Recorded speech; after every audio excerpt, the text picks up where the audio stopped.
Welcome back. Stassi23 here, back again with some knife therapy, and today I have for you the Protech Invictus. This was a design collaboration with Protech and Prometheus Design Works, and this variation I picked up for $279 at my local shop, Jim's Firearms in Baton Rouge, Louisiana.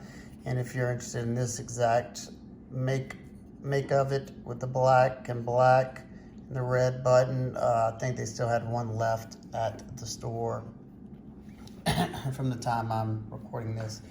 I'm not a huge auto fan, and this is an automatic, but the design of this, I've always loved it. It's very reminiscent of the what is it? Doggone it. Can't think of the company. Triple Aught Design, their flagship knife. Can't think of that name either. It'll come to me. But the Dauntless.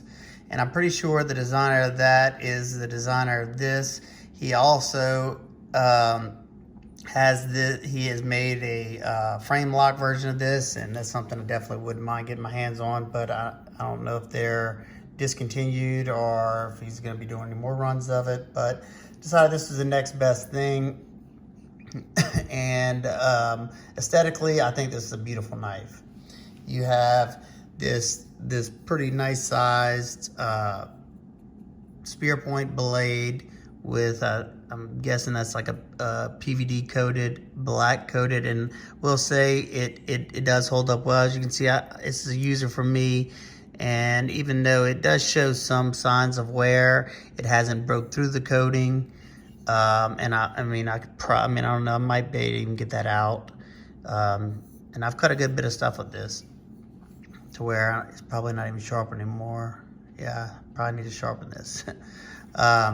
Blade steel on this is 154 cm, which is what you see in a lot of autos, especially from Protech. And I have seen them using S35 on some models and even 20 CV on some of their more special models. On this side of the blade, you have the Prometheus Design Works logo right there. And on this side, you have the Protech made in US of A. And as you can see, made in USA written down right there. You have a top swedge up here. You have dual fullers on both sides. You have a forward finger choil, but it's probably more suited for a sharpening choil because I can use it like that, but just gotta be careful. If you have fat sausage fingers, that's definitely not gonna work for you. You have a pretty robust and stout tip. And this knife, from what I read, was made for, law enforcement or your tactical operators, I guess you'd say. So it's a stout blade, and it's made with those intentions. You have a low saber grind on here, so it's not going to be the thin, sliciest knife in the world by any means. And while we're talking about that, let's see what the behind the edge thickness. It's not the best cutter. I'm just gonna say that right now. And that's probably what I like. What I dislike about it the most is the thickness behind the edge. And let's see, 22 thousandths behind the edge right there.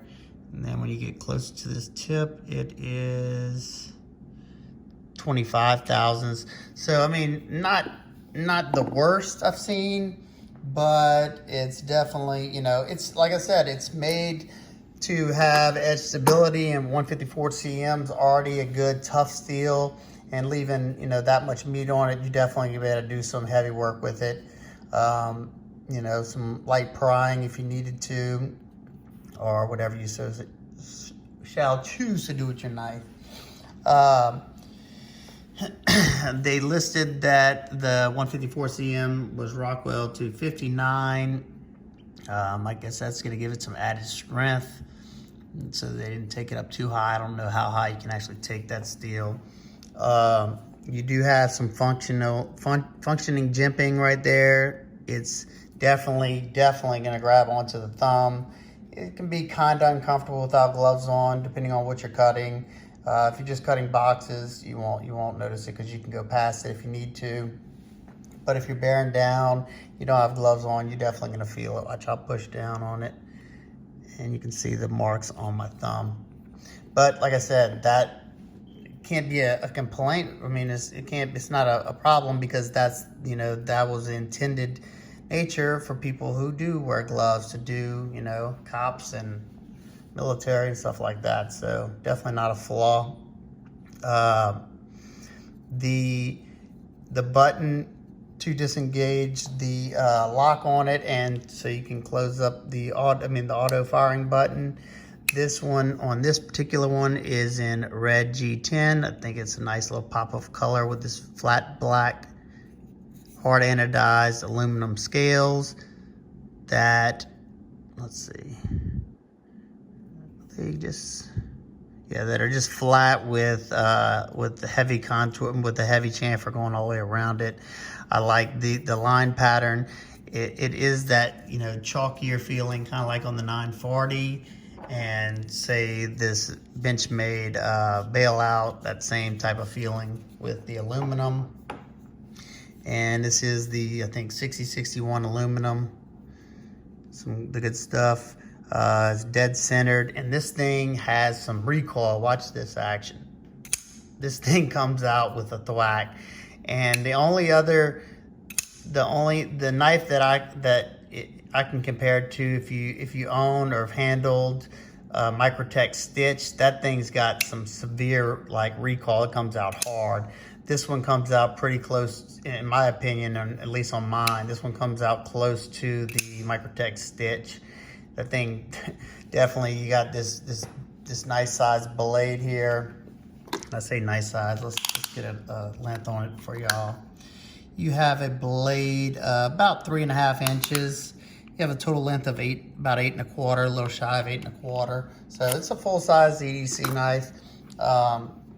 Let's get your weight. As you can see, you can close it one-handed. That coil spring isn't so strong that you can't close it one-handed.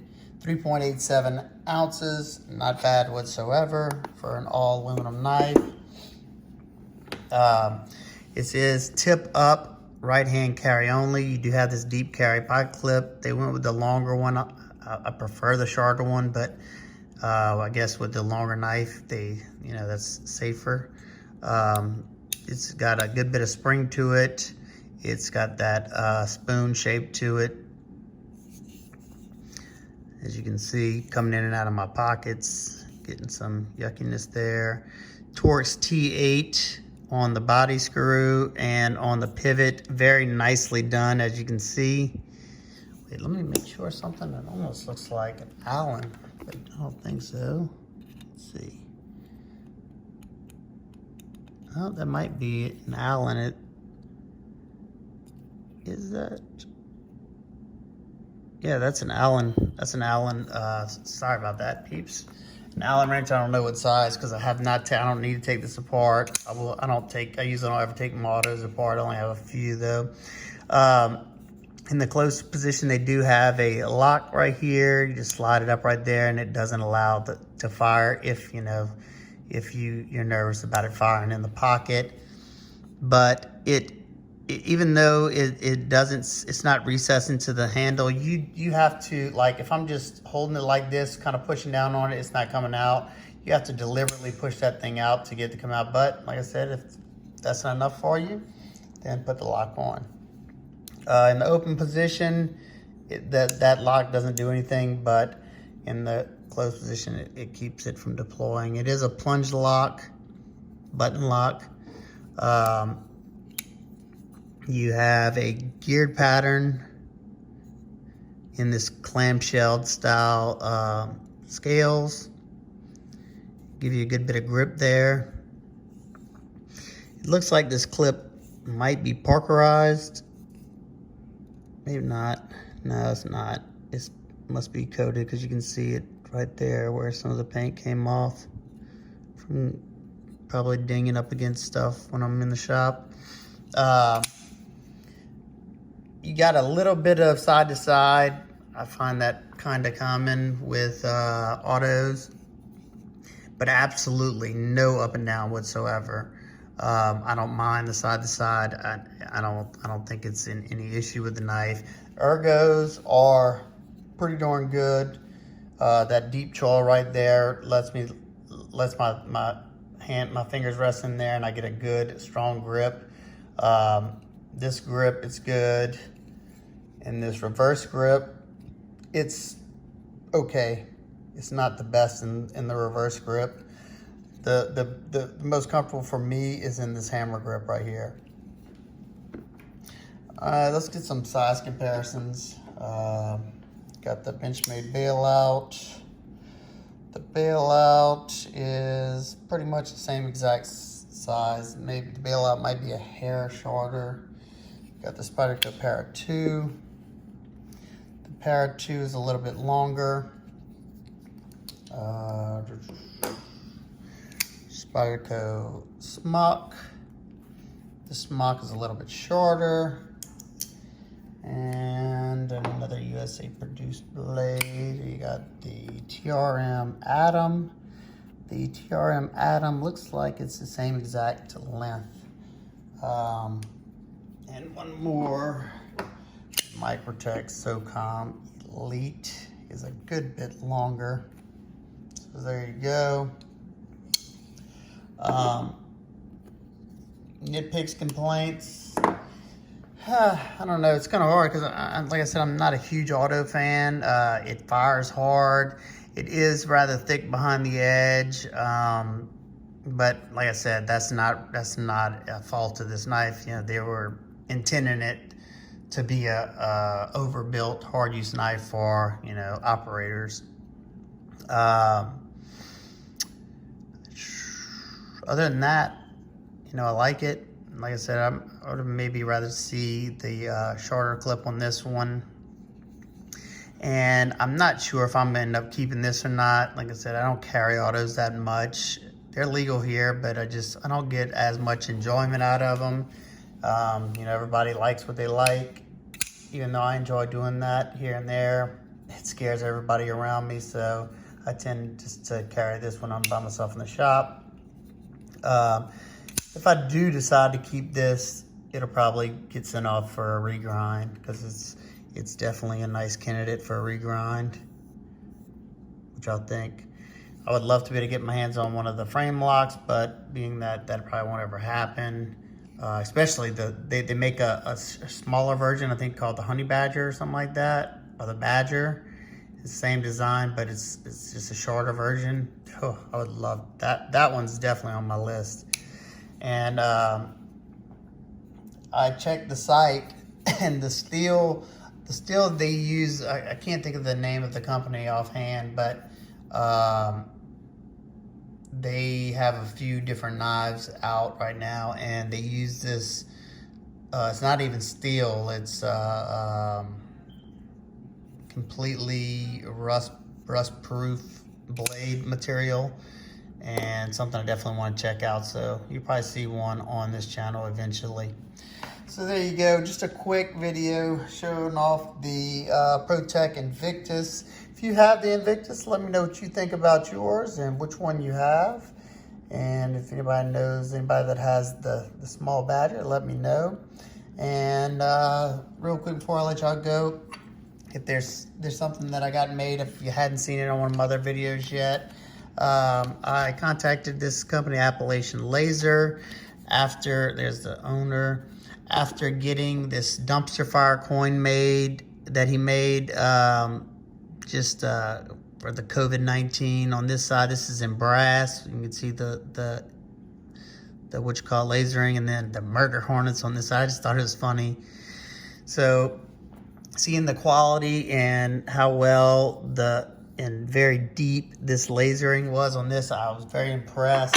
So I asked him if he could do some for my channel, and he obliged. So I got these, he calls them chips, like poker chips. You call it whatever you want, challenge coin or just support. This is made out of aluminum, and it's about the same thickness as a penny, nice and hard. And something cool on here, you got my logo on this side, and then you have the scanning, what is it, the VR, I can't think of right now. Well, pretty much if you have an iPhone and you put your camera on it, it'll read this and take you to my YouTube channel. So I thought that was rather cool. Not sure exactly what I'm going to be doing with them yet. I gave my buddy Copper Dice one of them, and I kept one of them. And I will probably give them away in giveaways whenever I have giveaways on the channel. Maybe when I go to shows and, you know, vendors ask for business cards. You know, this is my YouTube business card, I guess you could say. But if you're really interested in one, I may sell some of them. Not making any money off of it, you know, to cover shipping and everything. I think I could probably sell them for like $6. Let me know what y'all think about him. I think he does some excellent work, and very happy with him. I know Copper Dice thought it was really cool too. I hadn't showed anybody in the house yet, but very cool. And then he also didn't tell me he was doing this, but he made me this. I think this is out of brass. Another one. This one's nice and hefty, so if I end up selling all the aluminum ones, I'll still have this one. And then it's got the play button on that side, so super cool. Can't thank him enough. Definitely go check him out on Instagram if you have a channel or you want. He also does like business cards. He made this was for the coin, and just this like a birth card or whatever, and there's a certificate of stupidity, and this is out of aluminum too, I think. Yeah, this is out of thin aluminum, so you can get business cards that, you know, of course it'd be pricey because of the materials, but definitely check them out if you're interested. And let me know what you think about the Invictus. Hope everybody's having an absolute wonderful day, and I'll see y'all on the next one. Peace.